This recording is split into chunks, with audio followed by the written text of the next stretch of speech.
want to go over a few special topics that don't really fit directly into particular topics throughout, but are a general application of the concepts of kinetics and kinematics. So we'll go over those here. And we're going to start with momentum. And simply put, momentum describes the motion of a mass. And the amount of momentum a particular object has is dependent upon these two variables, mass and velocity of the object. And so when something is in motion, or as it's traveling, we can quantify that momentum as simply whatever the mass and velocity of that object is. Therefore, it is important to understand, and when we apply this to the human body in sports, we can see that two athletes of greatly different masses can achieve and possess the same momentum by the simple manipulation of their velocity. So if you think about an American football and how it is impossible for a linebacker or a defensive back to hit an offensive lineman and win, it's simply because they've created that momentum through increased velocity that the smaller player has. And there's also some positioning, but simply put, so they created this momentum that allows them to go forward. Now the units here are going to be kilogram per meters per second. And it's really important, and I've used meters per second here, but it depends on what your velocity is on what this component of it here. Mass is for our purpose, always going to be kilometers. And if we're in the metric system with kilometers, we should be in the metric system with our distance. So it shouldn't be kilometers per inches per second because it just does, those units don't match up. So going forward too, though, there's this concept of conservation of linear momentum. And we'll use those two football players as an example. And this conservation of linear momentum identifies when two objects collide. So when those two football players collide, they're going to go in with a given momentum. And when they collide, the momentum coming out of that should be equal. So whether both of those masses stay together and they move at a velocity, because their mass is now doubled or bigger, their velocity can be smaller and that equals it. So their collision or their momentum prior to the collision should be equal coming out of that collision in a linear momentum concept. Impulse refers to the application of a force or the amount of force applied to an object or a system for a certain given period of time. And we can manipulate impulse by either manipulating the force component or the time component. The units for impulse are known as Newton meters. And to calculate overall impulse, we calculate the area under the curve as shown by these jumps. And these are counter movement jumps. Okay, so looking at the jump impulse, and I'm going to highlight some of these here for you. So what this is this is a ground reaction force in the vertical, and this is a tracing of the ground reaction force measurement while they're in doing this counter movement jump. This area right here, which is at 0 from this flat line, that is when the person is in the air. So taking this graph, which I'm going to say B on the right, that is simply before the person is in the air, or this part here is in the air. Okay, so we don't worry about the landing for this topic. But a couple things here for you. This line right here is when the person is standing there and they're at body weight as represented by this body weight impulse.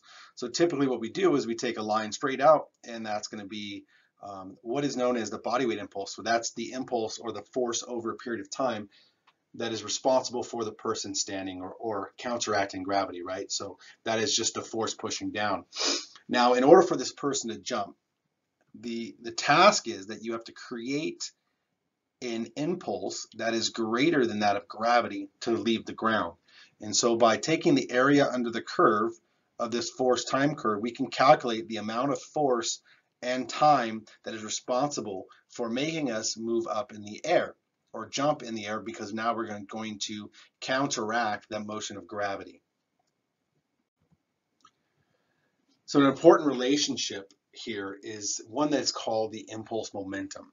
And it states that the impulse of a system that a system experiences is equal to the amount of momentum of that system. Okay, and what this is, by looking at Newton's second law, and that's what I have here, Newton's second law. So if I do this, the sum of forces on the left-hand side is the mass times the acceleration or motion of that. So if we go ahead and go forward, and what I'm going to task you with right now is think about this and try to do it yourself. So if you have some time, stop it and see if you can do this yourself. But if not, don't worry about it. But we can substitute what the equation for acceleration is, right? So it's the change in velocity or the change in time, or the rate change of velocity.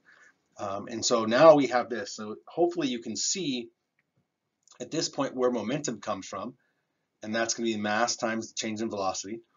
So if I just write this a little differently, I can do it like this. So delta V over delta T, right? So if I multiply both sides now by delta T, I've now created this impulse momentum relationship. So remember, impulse is a force applied over a period of time, and momentum is mass times the velocity, or the motion of that mass. So here you have your impulse momentum relationship. And going forward, impulse is the measure that is needed to change the momentum of an object, right? So we talked earlier about this side is the cause and this side is the outcome of F equals ma. And because we can go down to the impulse momentum relationship, we can see how the cause or the impulse creates the change in the system, or the change in the motion or the momentum of the system. One aspect of the impulse and momentum relationship is how this impulse can be utilized both intentionally and unintentionally to speed up or slow down during motion, and often used during sports and everyday activities. So we can identify how we apply these forces over a period of time by increasing the magnitude of force or the time duration. So one of the things I want to do is I want to use this graph, these sets of graphs here on the left, and you should probably be able to recognize this a little bit, but this is a V and an A, so it's a V and the A of a PVA relationship. But this one down here is one more connected, and that's force component. And really, if you look at the F equals ma, the connection from the acceleration to the force profile is simply multiplying it times the mass, or the effective mass of the system. But the three on the left, so what these graphs represent is the horizontal force application, or the AP force application during a running of 1 foot contact. So if we look at this here, it says heel contact and toe off. And what you see is you see the positive and negatives through the process. And this is the horizontal velocity of the system, and that's why it's above zero. But the reason why this is a straight line is, you've probably guessed it, but it's because you're a projectile motion during that portion. Now we haven't gone over running gait patterns, but we'll do that in another lecture.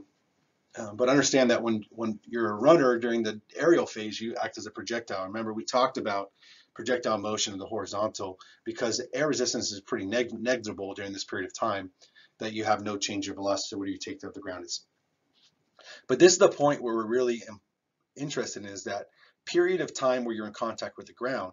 And you can see with this graph that the horizontal velocity slows down during the first half, and this is a portion we call mid-stance, where your center of mass is traveling over the center of pressure. But that period of time that occurs here, in order for that velocity to decrease, you can see that there's a negative acceleration during this period of time. Okay, and what happens after the center of mass is you speed up again, and now you can see that you have a positive acceleration. And taking this down again, because it's just mass, if you look at the force profile and the acceleration profile, they look pretty similar, and that's again because it's just a mass, so their magnitudes are a little different, but again their units are different as well, so they look pretty close to each other. But remember, we talked about the impulse, and what impulse is simply taking the area in the curve. So by taking this ground reaction, or the horizontal ground reaction force, AP, and transferring it to identify the area under the curve, we see that this portion of the impulse is considered negative. In running, we call that a braking impulse, because what it's doing and what it's responsible for is, while my center of mass is behind the center of pressure, it is actually slowing my horizontal motion down. And then at some point when I convert and I go into my center of mass in front of the center of pressure, we're beginning to propel ourselves. Now what happens with running, and especially endurance running, is the idea is you really want to maintain a horizontal velocity. You don't want these big dips and ups and downs because it costs energy to propel yourself and move forward.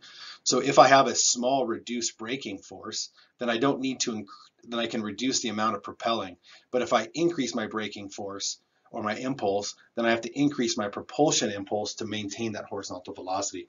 So part of some of the running pattern motion out there is geared towards this relationship where they want you to strike at a certain point relative to your center of mass, because essentially it's going to reduce your braking impulse.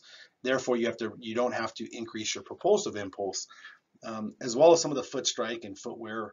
It's all geared around these impulses. Because remember, impulse corresponds to what? Well, the velocity of your movement and the momentum of the system. So the less impulses that I have to create up and down, then I have smaller changes in my momentum. And this is just another depiction going into the running impulses, that we can look at the impulses from multiple patterns and multiple footfalls. And then we can also see them from a left and right pattern to see if you have some sort of bilateral differences or compensations that are attributed to these different impulses, and whether one foot or one leg is required to do more work. But you can also do impulse in the vertical, and that would help you, and that's the one on top. And so you can take this component and identify the impulses here to see how much of the vertical oscillation happens and how high you're jumping. So going forward, we just talked about linear momentum, and now let's move to angular momentum. And when we look at angular momentum, we're going to look at, this is the L, and again, remember angular, so it's all in italicized. But if we looked at the just a linear momentum, it was simply mass times velocity. So here we have moment of inertia, which is the angular analog for mass, and we have angular velocity, which is the angular analog for velocity. So this is simply just a quantity of the motion of a rotating athlete or an object possesses. And so when we talk about sports and we look at things like swinging a bat or manipulating your arms or different objects, there are certain ways that we can manipulate this angular momentum. And some of those are through increases in mass. And you can see that if you go into a baseball dugout, you'll see bats of different masses. And each particular individual prefers to swing a different mass for their strength, for their comfort. But also this is one of those cases too, where if I choke up on a bat or such, I can manipulate this mass concept as well of what's ahead or on the other side of the axis, which is where my hands meet the bat. Also shifting the mass further away from the axis of rotation. And we talked a little bit about the radius of gyration, but this is where that central location is relative to the axis of rotation of the bat. And again, by choking up on a bat or having a bat of a longer distance, this is a way to manipulate that as well. And you'll see this quite a bit in a baseball dugout. They also have different sizes of bats. But the other aspect is to increase angular velocity. And in order to increase angular velocity, swing faster, right? And so some people who are longer have an increased angular velocity sweet spot because, again, we talked about that location of the radius relative. And so as it's further away from the axis of rotation, it has an increased angular velocity, which transfers into a linear velocity at the takeoff, or tangential velocity. So see, there's three ways that you can manipulate angular momentum.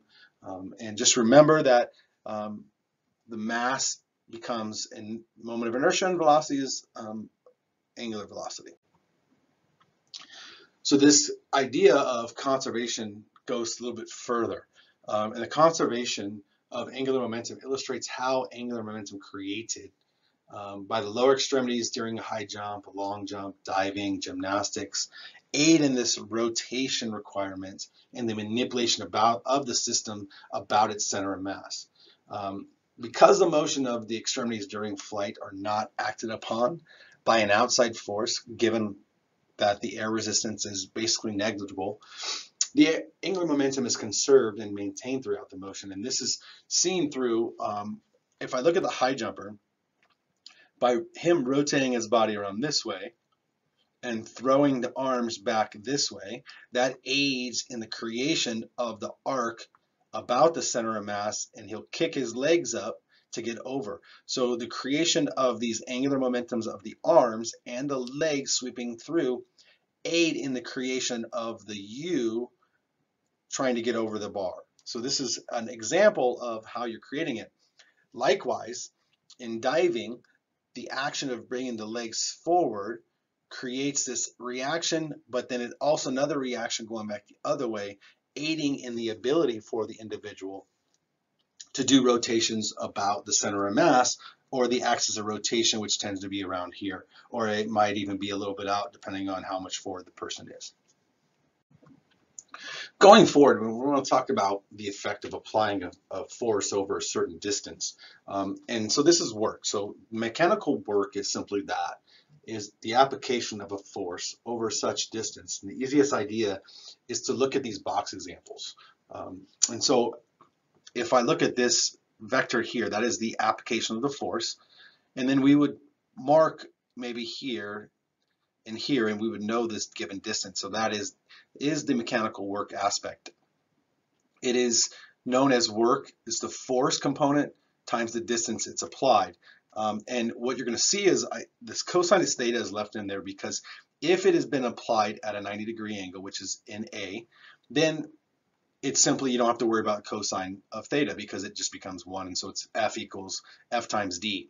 But if, which is the majority of the time, especially with the skeletal muscles, if you're trying to work at skeletal muscle work, it's applied at some sort of angle. So you need to understand this angle, and right, so the cosine is how much of this force application is doing the work in the direction the block is traveling, or the direction the motion is traveling. So the idea units are Newton meters, or another short term is the joule that we quantify this as. So there are many different types of work in the system, and we'll talk a little about that later on, but understanding that work is simply how much force is being applied over a given distance. Going forward, we can talk about how much work is being done over a period of time. And so power is simply that equation. So the amount of work over respect to time. Common terms that have been used for this is horsepower, or a unit. And horsepower is a measure of power for machines and engines, but we use watts when it comes to the metric system. So majority of the time you're going to be talking in our class, it's going to be dealing with watts. And just some food for thought, 1 horsepower is about 746 watts. Okay. And one area that power has become very important in reliable tools in performance and sport training, especially cycling. But when we do this, we use this concept of velocity, and that answers equation because it's a little easier to do. So when we use power in sports, we derive the equation to include force or torque, depending on if it's linear or angular, and velocity or angular velocity of the athlete of particular interest. So if we have here, we have the power equation. And if we go forward, all we've done here is, if you look at the second equation, here's your work broken up. Going forward, so velocity is represented by delta change in t over change in time, or the rate change in distance. And so now you have your power equals force times velocity. And so what we do now is in cycling, there are power meters, and these are some forms of power meters. You have the hub, you have the crank, and then you have the pedals. So these are all different areas where they measure, and they are actually measuring power is equal to the torque times the angular velocity. So that should be a big T. So the torque times the angular velocity about the different pedals and everything. So they're measuring, and then this is a power meter, and you can see it's talking about the revolutions per minute, or in the watts. And you can get peak power, you can get average power, but a lot of cyclists and coaches are using these now because this is an immediate reflection of the work that you're putting in, as opposed to using something where heart rate, which takes a little bit to catch up to the changes in your work. And so this is a little bit more easy and quantified measure that you can see. So in the world of mechanics, the term energy refers to the ability to do mechanical work. Right? So this is the ability to apply a force over a distance. There are 3 typical forms of mechanical energy that we will discuss as it relates to human motion. And the first is this of motion, or the energy that deals with motion. That's kinetic energy. This form of mechanical energy is a function of the system's mass and velocity. as you can see by the equation. So it's kinetic energy equals 1/2 mass times velocity squared. And you should be able to see this relationship between momentum and kinetic energy in the equation. So remember that momentum is simply mass times velocity. So one of the other aspects is kinetic energy is much more dependent on the velocity of the system, and that's because of this squaring of the velocity. So just know that the difference between momentum and kinetic energy is this ability to, or this dependence upon kinetic energy with the velocity of the system. But as we go forward, another type of energy is known as potential energy, and it's often referred to as gravitational potential energy. And that's simply because is the system stored energy as it relates to its function and position in space, or the capacity for this to do work relative to the gravitational pull, so the height of something relative to the landing surface. And so what you see with the equation here is you have the mass of the system. G again is the gravity, so in our instance it's negative 9.81, and oftentimes you'll see them just take away the negative because it's an idea that there's a directionality to it. And h is the height, or the distance from the landing height. So something that is, if this is the landing, something that is 4 meters has a smaller potential energy than something that is 10 meters if the mass of the objects are the same, or the system is the same. So this is how, it's just that ability, or the potential ability for something, a system or an object, to do work based off its position because of the gravitational component. The final one we're going to talk about is strain energy. And strain energy is an interesting one, and it also represents a form of stored energy like potential energy, but this is actually in response to the application of a force or a stress that is causing some sort of deformation within a system.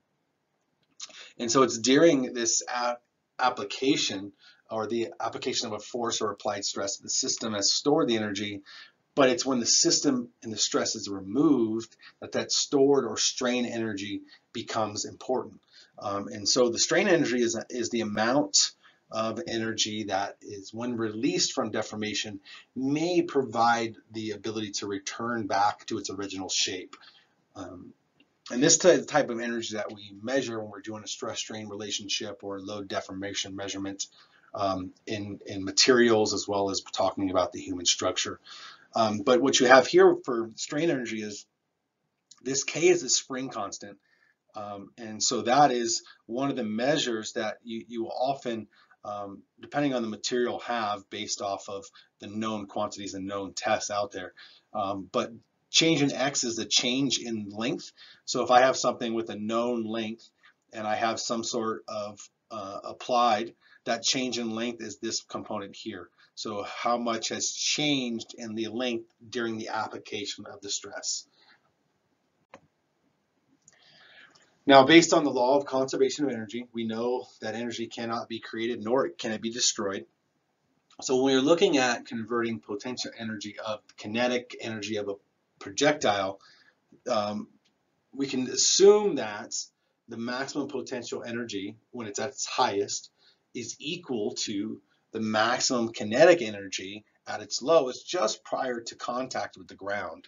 So this is the ability for us to know that if something has a great potential energy, we can know when that kinetic energy is at its maximum just prior to hitting the ground, because of that idea of conservation of energy. And when something's a projectile, again, remember, because air resistance is pretty negligible, or we just like it to be because it's easier to think that way, then it's equal. Now, it's important to understand, though, and we referred to the human body and some materials, that when things are in contact, then this is not a complete return of energy in the complete state, right? So yes, there is the law of conservation of energy, but energy can be transferred to another type of energy, and that's really important because the human body is a very inefficient material, and we often lose a lot of ours as heat during muscle contraction and activities.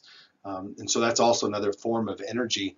So yes, it cannot be created and destroyed, but it can be transferred to another form of energy. And that's very important, and why some of us heat up during activity and other aspects.